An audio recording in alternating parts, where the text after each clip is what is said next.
हमारा भारत आज हर क्षेत्र में तरक्की कर रहा है, चाहे वह इंफ्रास्ट्रक्चर की बात हो या फिर इकोनॉमी की। विकासशील भारत विकसित भारत बनने की दिशा में कदम बढ़ा रहा है। ये सब बहुत पहले हो गया होता अगर भारत में अंग्रेजों का अत्याचार न हुआ होता।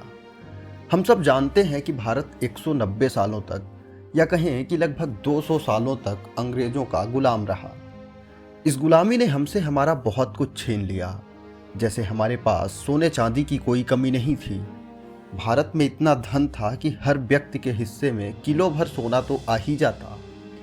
भारत के मंदिरों में इतना धन था जिसका कोई पैमाना नहीं था। लेकिन भारत को अंग्रेजों ने खूब लूटा। अंग्रेजों ने भारत में नील और कपास की खेती को बढ़ावा दिया, जिससे देश के अंडर वाटर लेवल को भी खासा नुकसान पहुंचा। इतना ही नहीं, हमारे देश की सभी बहुमूल्य चीज़ों को अपने देश में ट्रांसफ़र कर लिया। यहाँ के ज्ञान को भी अपने यहाँ ले गए, जो आज भी कई रिसर्च में उपयोगी होते हैं। इसके अलावा अंग्रेज़ों ने हमारे लोगों के साथ क्रूरता भी खूब की। यहाँ के लोगों से उनकी ज़मीन और औरतों को छीनकर मनमानी की। आदमियों को मजदूर बनाकर रखा। पैसों की जगह उन पर कोड़े बरसाए जाते थे।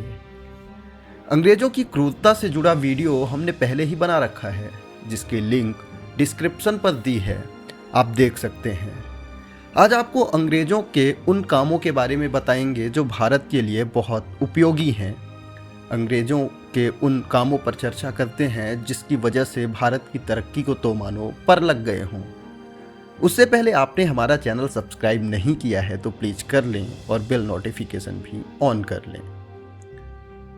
सबसे पहले अंग्रेज़ों का दिया सबसे बड़ा गिफ्ट भारतीय रेल पर चर्चा कर लेते हैं। इंडियन रेलवे यानी भारतीय रेल एशिया का दूसरा सबसे बड़ा रेल नेटवर्क है। इसमें कुल 18 जोन हैं। हालांकि कोंकण रेलवे जोन मुंबई को मिलाकर कुल 19 जोन गिने जाते हैं। नॉर्थ जोन सबसे बड़ा और कोलकाता मेट्रो जोन सबसे छोटा रेलवे जोन माना जाता है। कॉमर्स मिनिस्ट्री के trust India brand equity foundation के अनुसार भारत में हर दिन लगभग 22,593 ट्रेनें चलाई जाती हैं। इनमें से 13,452 यात्री ट्रेनें हैं, जो करीब 7,325 स्टेशनों को कवर करती हैं। इन यात्री ट्रेनों से रोजाना 2,40,00,000 यात्री सफ़र करते हैं, जो भारतीय अर्थव्यवस्था में भी बड़ा योगदान देते हैं। इसका पूरा श्रेय अंग्रेज़ों को जाता है। 16 अप्रैल 1853 ये वो तारीख थी जो भारत के इतिहास में कभी न मिटने वाली तारीख के रूप में दर्ज हो गई। ये वो दिन था जब भारत में पहली बार ट्रेन चली थी। भारत की पहली ट्रेन मुंबई के बोरी बंदर से थाने के बीच चलाई गई थी। इस ट्रेन में बड़े बड़े कुल 14 डिब्बे लगाए गए थे, जिन्हें खींचने के लिए 1-2 नहीं बल्कि 3 इंजन का सहारा लिया गया था। इस ट्रेन को चलाने के लिए उस वक्त के तत्कालीन गवर्नर लॉर्ड डलहौजी ने हरी झंडी दिखाई थी। रेलवे के बाद अंग्रेजों की दी हुई दूसरी सबसे खास चीज पर चर्चा कर लेते हैं, और वो है आर्मी। भारतीय सेना को दुनिया की सबसे ऊंची पहाड़ियों को कंट्रोल करने वाली सेना माना जाता है। इसका उदाहरण है सियाचिन ग्लेशियर, जो समुद्री तल से 5,000 मीटर से ऊपर है। इसके अलावा दुनिया में भारत के पास सबसे बड़ी स्वैच्छिक सेना, मतलब अपने मन से देश सेवा करने वाली सेना है। सभी सेवारत और रिजर्व कर्मियों ने वास्तव में देश सेवा को चुना है। हालांकि भारतीय संविधान में जबरन भर्ती का प्रावधान है, लेकिन आज तक इसका प्रयोग नहीं किया गया है। भारतीय सेना ने हाई अल्टीट्यूड वॉरफेयर स्कूल दुनिया के सबसे अच्छे ट्रेनिंग संस्थानों में गिना जाता है। अफगानिस्तान भेजे जाने से पहले अमेरिका की स्पेशल फोर्स की ट्रेनिंग भी इसी इंस्टीट्यूट में हुई थी। इसके साथ ही यूके और रसिया से भी जवान यहाँ ट्रेनिंग के लिए आते हैं। यह इंस्टीट्यूट पहाड़ी इलाकों और ऊंचाई इलाकों पे लड़ाई करने की ट्रेनिंग देती है। लेकिन बहुत कम लोग जानते हैं कि सेना की शुरुआत और भारतीय आर्मी जैसा कॉन्सेप्ट अंग्रेज़ों द्वारा ही दिया गया था। दूसरे विश्व युद्ध के दौरान कई भारतीय सैनिकों ने अंग्रेज़ों की तरफ से युद्ध लड़ा था, जिसे आज भी याद किया जाता है। इस आर्मी में भारतीयों के साथ साथ इंग्लो इंडियंस भी हुआ करते थे। अब बात करते हैं अंग्रेज़ों के द्वारा दिए गए एक और महत्वपूर्ण काम के बारे में। वो काम है देश का इंफ्रास्ट्रक्चर, यानी कि सड़क और पुल बनाने का कॉन्सेप्ट। भारत में अंग्रेज़ों के बनाए बहुत से किले, सड़क और पुल आज भी मौजूद हैं, लेकिन इस वीडियो में हम आपको देश के 2 सबसे मशहूर पुल के बारे में बताएंगे जो दुनिया भर में जाने जाते हैं। इन पुलों के माध्यम से भारत की तकदीर बदल गई। हम बात करेंगे सबसे पहले उत्तर प्रदेश के प्रयागराज शहर में बने नैनी पुल की, जो यमुना नदी पर बना है। यमुना नदी पर बना नैनी का पुल इंजीनियरिंग का शानदार नमूना है।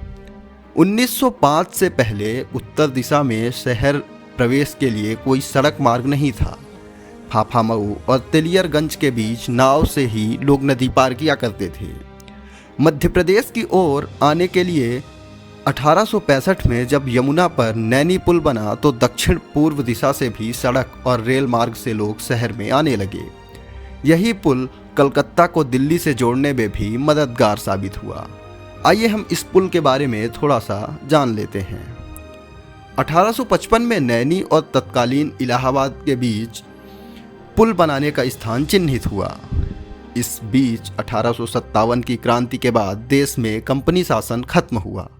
गवर्नर जनरल लॉर्ड कैनिंग ने 1 महीने के लिए पुल का काम रोक दिया और किले के माध्यम से या उसके पास लाइन को सीधे इलाहाबाद से जोड़ने को कहा।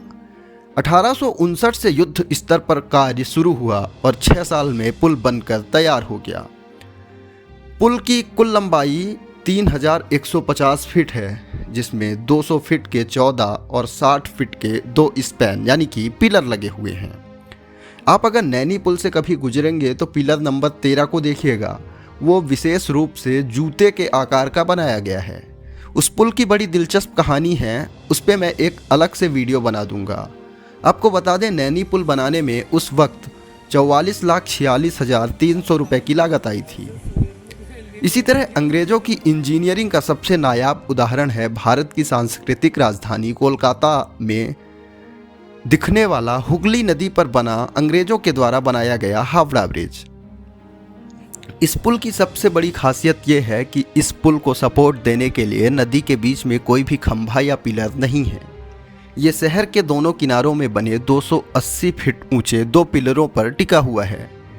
इन पिलरों के बीच दूरी 1500 फीट है। अगर आप कोलकाता घूमने जाएंगे तो ये पुल आपके पर्यटन का खास हिस्सा होने वाली है। अब आपको अंग्रेज़ों के द्वारा दिए गए एक और अच्छे काम के बारे में बताते हैं, और वो है वैक्सीनेशन का काम। जी हाँ, टीकाकरण। कोरोना काल में भारत ने अपनी खुद की वैक्सीन बनाकर दुनिया के सामने एक शक्तिशाली देश बनकर उभरा था, लेकिन वैक्सीनेशन का परिचय ब्रिटिश द्वारा ही कराया गया था। आपको बता दें कि 19वीं और 20वीं सदी के दौरान ब्रिटिश हुकूमत ने लोगों को स्मॉल पॉक्स यानी जिसे माता कहा जाता है उसके टीके लगवाए थे, ताकि भारत में बढ़ रही महामारी को रोका जा सके। वैक्सीन के अलावा भी ब्रिटिश ने पहली बार चेकअप और डिस्पेंसरी की शुरुआत की थी। इसके अलावा अंग्रेज़ों ने जनगणना को महत्व दिया था। जनगणना का अर्थ होता है किसी जगह पर रहने वाले लोगों के विषय में लेखा जोखा करना। भारत में जनगणना की शुरुआत ब्रिटिश हुकूमत द्वारा ही कराई गई थी। बता दें, साल 1871 में भारत में पहली बार जनगणना कराई गई, जो कि आज भी भारत में हर साल हर 10 सालों में कराई जाती है।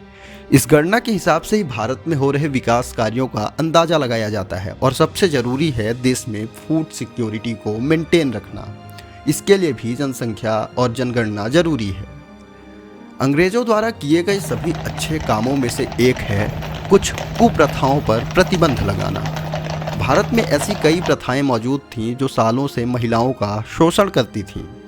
ब्रिटिश सरकार ने इस तरह की प्रथाओं पर प्रतिबंध लगाया, जिस कारण ये कुप्रथाएं हमारे समाज से खत्म हो सकीं। अपने शासन के दौरान ब्रिटिश ने सती प्रथा, छुआछूत और बाल विवाह जैसी प्रथाओं पर कई कानून बनाए। ये कानून असल में भारतीय महिलाओं को शोषण से बचाने में कारगर साबित हुए। इन प्रथाओं को खत्म करने के लिए कई भारतीय समाज सुधारकों ने भी ब्रिटिश हुकूमत का साथ दिया। इसके साथ ही 1851 में British geographical survey of India department की शुरुआत की, जिसके बाद कई विलुप्त ऐतिहासिक स्थलों के बारे में पता लगाया गया। सर्वे के कारण ही आगे चलकर लोगों को भारत की प्राचीन सभ्यताओं और लुप्त गौरवशाली इतिहास के बारे में पता चला।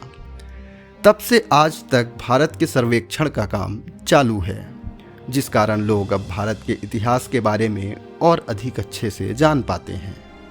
तो ये अंग्रेज़ों के द्वारा दिए गए कुछ अच्छे काम थे। हालांकि अंग्रेज़ों द्वारा किए गए ये कार्य कोई भारत पर उपकार नहीं था। उन्होंने जो भी किया अपने निजी स्वार्थ के लिए किया। पुल और रेल की शुरुआत इसलिए की ताकि वे भारत से लूटा हुआ धन अपने देश ले जाने के लिए बंदरगाह तक पहुंच सकें। ऐसी तमाम दिलचस्प और अनोखी जानकारियों का वीडियो देखने के लिए आप हमारे चैनल से जुड़ जाएं। वीडियो पसंद आए तो एक लाइक और शेयर करें। चैनल को सब्सक्राइब और बेल नोटिफिकेशन ऑन कर लें ताकि ऐसी दिलचस्प चीज़ों से हम आपको लगातार रूबरू कराते रहें।